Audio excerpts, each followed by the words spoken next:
Hello and welcome to episode 26 of AFC Fylde Still We Rise on Football Manager 2020. Today's episode is a transfer special. No, we don't have Jim White on hand. He's out there looking for a new team at the minute. What we do have is the players that we have signed to compete in the Football League, AFC Fylde's first season in Sky Bet League 2 in 2021. As you can see, we're up against some of the big boys. We've got AFC Wimbledon, Barnet, who came up with us from the National League, Bradford City, Bolton Wanderers, local teams like Morecambe, and then there's Salford, our old playoff final rivals, Port Vale, Swindon Town, some big names from the Football League and indeed the Premier League in the past, 20 years. So it's going to be a difficult task to compete with all of them. In doing so, we need a squad.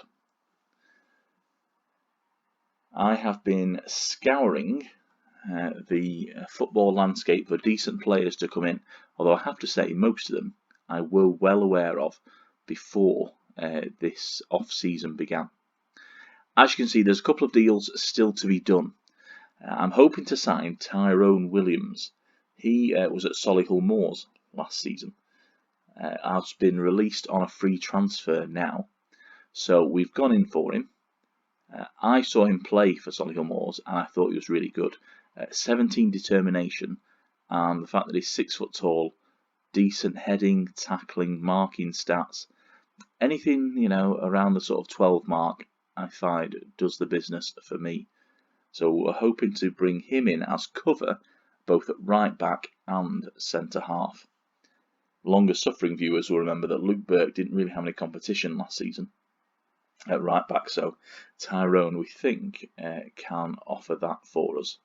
We're also in for young Ryan Corrigan. He's actually transfer listed, but I think he's got something about him. A young Irish lad from Stoke, so you can sense that he's been trained well. With the impending Andy Taylor retirement, we assume, in the next year or so, I think having somebody groomed to take over from him would be a solid plan. And this young chap looks to do the business for us. We're also in the market to bring back a former staff member in Colin Woodthorpe. Colin was part of the backroom staff under Dave Challoner. He was his assistant manager for many years and has been unemployed since I started this game. So hoping to bring him in to work with our under 18s, who, as you can see, as you will see, have been bolstered by the youth intake. We begin looking at our transfer history from last season. So we actually only brought in 3 players in total after the start of the game. The first being Jack Muldoon, formerly of AFC Fylde, went over to Harrogate where he'd been pretty much bombed out and available for 7.25k. I mean, it was a bit of a no-brainer really when we needed cover both on the right wing and up front. Jack scored over 10 goals for us in the second half of the season there, since arriving in December. We also had 2 players on loan from the sides in the Championship. Jovan Malcolm, a right winger and forward. He was pretty much a substitute option for us, but he is available again on loan, so he could be somebody that we go back in for. And Daniel Williams from Swansea arrived in February, but only really came to prominence at the end of the season when he stepped in to cover for an injured Tom Walker. So he was pretty crucial and scored a goal or 2 for us. Hopefully, we can keep tracking those and see whether we can bring them back in, possibly again later on in the season when we just need that boost to get us over the line. Business for this upcoming season pretty much started with Chris Porter. I've been tracking him for a season or so now, ever since we started Still We Rise. He has been available on a free, so he's been with us on a trial for, I think, probably in total about 8 weeks. So we were getting a good look at his stats, which I think could be, certainly at the time, it was thought of as our replacement for Jamie Proctor, who was on loan from Rotherham. So Jamie came in to replace Danny Rowe in real life. In the game, however, of course, Danny's already moved to Oldham at the start of the season. We had Jamie for the full campaign. I have my eye on Chris Porter to replace Proctor in our team. You know, he's a target man on support is one of his strengths, which is exactly how we play. Good stats. You know, he's getting a bit to the end of his career. Obviously, 36 years old, will turn 37 during this season. But I just felt that he was the type of player we needed. As you'll see, though, that didn't quite fully go through. We've got several young players in who I negotiated to sort of give our under-23s a bit of a shine. So we had Morgan Bruh from Alfreton. Not great stats, but I just got a feeling he's going to be something special. So he came in. He was arranged way back, sort of January, February time, to come in. Good player. Didn't get a look in up until last season with Alfreton when he was a regular substitute for him, but scored a couple of goals. So looking forward to seeing what he can do. Harvey Neville was released by Manchester United, which is usually a stamp of approval. A young Irish fullback and winger. The reason we brought him in was because I had some problems with Luke Burke. Both Luke Burke and Jordan Williams wanted to leave for Portsmouth at various times during pre-season. I didn't let either of them go, but it did worry me that Burke might throw a bit of a strop. We have put him on loan. If we do send him out, it will be with the provision that we can recall him, just in case we need to, if there's a swoop for Burke. Charlie Farr from Aston Villa, midfielder on the right and on the wing. Again, just got a feeling about him. His potential ability is 4 stars, which is pretty impressive. So the coaches believe he's an exciting young prospect who isn't far from first team level.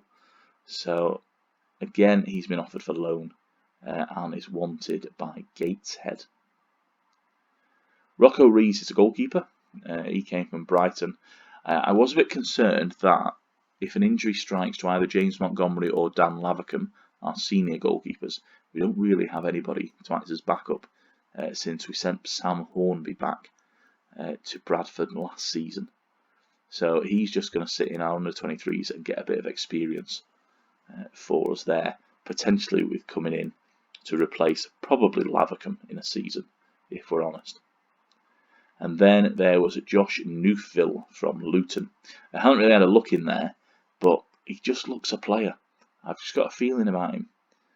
He's one of those. I tend to, certainly when I'm signing players, I need to know if I trust them or not. I think I trust this guy. There are other strikers out there that we could have brought in who look great on paper, great stats, but I just can't see them doing it. I think he is one, young Josh, who will make a difference in the future. Whether that comes to pass, of course, whether I'm still here or not is a different story. In terms of signings for the senior team, well, we begin by letting Kurt Willoughby go off on loan to Maidstone. He just never got a chance last season. He seemed to always get injured just when he was going to get a bit of a break. So he's gone out on loan to Maidstone to just get a bit of experience, score some goals, and then we'll review him again.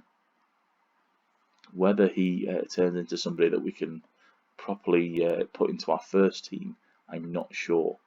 I suspect he's better in real life than the stats suggest in the game. In addition to Porter, we've brought in Devan Green, somebody we've been tracking for months and months. I think he was the first player I think somebody suggested to me on Twitter. And somebody who I was well aware of. Southport played Fylde last season, and he was their best player. another 4-star potential ability. 23 now, but he got his big move. It didn't quite work out though at Scunthorpe. Only made 5 league appearances, and of those, just 1 start. So since moving from Southport, didn't really work out for him there at Scunthorpe. Hopefully, he's the type of player that can make a difference for us. He's in the squad to give a bit of backup, not only to Jordan Williams on the left, which was a problem for us last season, but Matty Kozolo on the right as well. Good pace, acceleration. We can build on his physical attributes and statistics, and then hopefully we can get his technicals a bit further up, because crossing of a 6 isn't great. I suspect he could do a lot better than that. Romario Vieira is another midfielder, and he's somebody that we've brought in basically to replace Luis Montrose. Montrose will be leaving us. He's just not been lucky with injuries this season, or in fact for the last few seasons, to tell you the truth. Romario, former Leeds player, didn't really get a chance there, but he's a ball-winning midfielder, and he's this type of player I think we probably do need to just break up the play going the other way. 21 years old, he's got 8 caps for Guinea-Bissau, and as you can see, he's already begun with a few international games this calendar year as well, with qualifying for the African Cup of Nations. Excited to see what he can do. Then there was the Jamie Proctor signing. So Devon Green was only 14,000. Jamie Proctor was available for 82,000. I didn't think he was going to be available. I think he was going to be available on loan again, and we'd struggle to get him back. It turned out Rotherham didn't want him, so transfer listed him, and when he became available and we had the money to spend, I couldn't really say no. A crucial player for us last year when we were in the National League. He scored over 20 goals in total in all competitions. 13 of those were from penalties. So really reliable from the spot, actually. He only missed a couple, and those are ones where he put them down the middle during the middle of the game, infuriatingly. But given his league experience, you know, he only spent 1 season with Carlisle in League 2, really, and Stockport before that. Everything else has been League 1, Championship level. I think he's the type of player, he's more of an aspirational player, ones that we hope to bring in future, and as a result, we had to sign him. We had to break our wage budget. He's on 2.5 a week. However, we are a league club now, so probably we could do with paying league wages. That has sort of rendered our signing of Chris Porter a bit meaningless, because we do of course have Danny Philliskirk as a backup striker. But Porter has very similar physical and positioning attributes to Proctor, so both are sort of target men on that support setting. So it does give us an extra option, in truth. The squad, we've kind of built it up to where we've sort of got 2 in each position now. Starting right at the back with Montgomery and Lavercombe. Lavercombe, I had to decide whether we were going to keep him or not. Decided to in the end, thought it was for the best. Then we've got Byrne, Jameson and Whitmore, our 3 central defenders. Hopefully we can add, you know, Tyrone Williams, who could play there, to that list. All 3 of those scored plenty of goals for us last season. And if you saw our corner tutorial this weekend, which was not part of the Still We Rise world, but did use the save from it to prove the point, between them, you know, we're talking 20 odd goals from corners. So really strong offensively. Not great at the back, we have to say. Jameson especially does have a tendency to let his man go wandering. But going forward, just absolutely immense. Luke Burke at right back. He is unhappy because of the Portsmouth situation, because I said that he wasn't allowed to leave for less than £500,000. Basically, he's got a £1 million release clause in his contract, and Portsmouth were offering, I think it was 150,000. So it's not happening. You know, I'm not just bending over for that. On the left of defence, we've got Andy Taylor, who was as reliable as you like for us last season, and Scott Duxbury is back on loan, back from his loan, at Chorley. James Cragen, he was at Arbroath last season. He could play right back if necessary, but is mainly a central midfielder. As discussed, Montrose will be departing from us. He's wanted by Kidderminster at the minute. Not a bad move for him to go back to Kidderminster. Then we've got Crowsdale, Vieira, Walker, Horton and Bradders, all to operate in that central midfield role. Jack Muldoon and Matty Kozlow mainly our right wingers. Green and Williams on the left. And then you've got the three there, Philliskirk, Porter and Proctor as our central attacking options. In terms of our staff, we have actually signed a couple of new names, although they'll be very familiar, one of whom is Andy Taylor. So our left back, in order to persuade him to stay for another season, I also offered him a staff role. So he's here as a director of football as well. Not sure if we needed a director of football, not sure if, certainly at Sky Bet League 2 level, not sure if I want one, but he's here nonetheless, and I think it was a good way of getting him to commit to another season, just to help us out before we're ready to really hand the reins over on the left to Scott Duxbury. Mark Yates retired, so Yates was a real positive for us last season.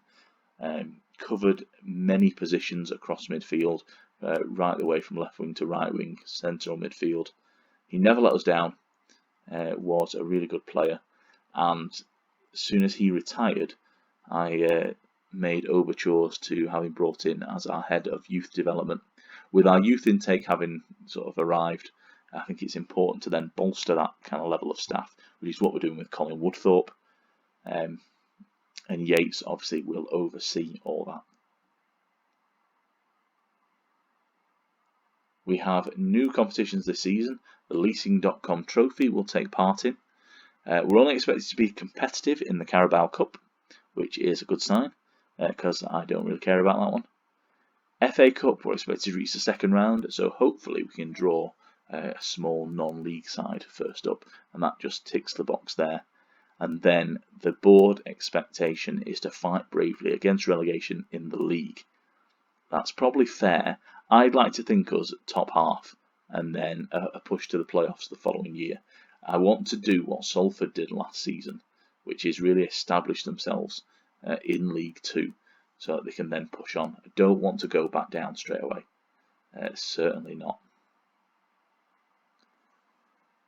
Our schedule, we've got several friendlies lined up just to sort of hit the ground running. We've got our local games against Squires Gate and AFC Blackpool. Then non-league opposition with the likes of Kidderminster and York before we sort of kick it up into League 1 with Burton, Rochdale and Peterborough, all of whom will offer us stern tests. We begin the season against Morecambe. Our first game on Saturday the 1st of August in the Sky Bet League 2 is away at the Globe Arena to play a local side. And then we have another local team to come. It's at Mill Farm and it'll be Bolton Wanderers. That's going to be interesting. I mean, Bolton, who were of course relegated from League 1, still under the management of Keith Hill. I wonder if they brought in a lot of players. Not a great lot of players. Bryn Morris and Cameron Cresswell have come in. They only signed a loan and a free last season, so it'll certainly be a test of where we're up to when we play Bolton on the 5th of August. For the next episode, and indeed the next two episodes, I think we're going to look at our tactics a bit more in depth, just to see how they've evolved over the season. And then we'll finish off the week with pre-season. One of the games there, I'm not sure which one. Maybe Burton. I know Peterborough's the last one. So I suspect it'll be one of those league clubs, Burton, Rochdale or Peterborough. And after that, we get underway. Off we go with our first Football League game. So that is the squad. I'm pretty happy with it, if we're honest. We'll soon find out, I suspect, won't we? And we'll get a really good understanding of where we're up to after probably the first 5 games of the league season. Thank you for joining me. Do keep liking, subscribing, join us just to see how we're going. It is all very much appreciated, and I'll see you next time.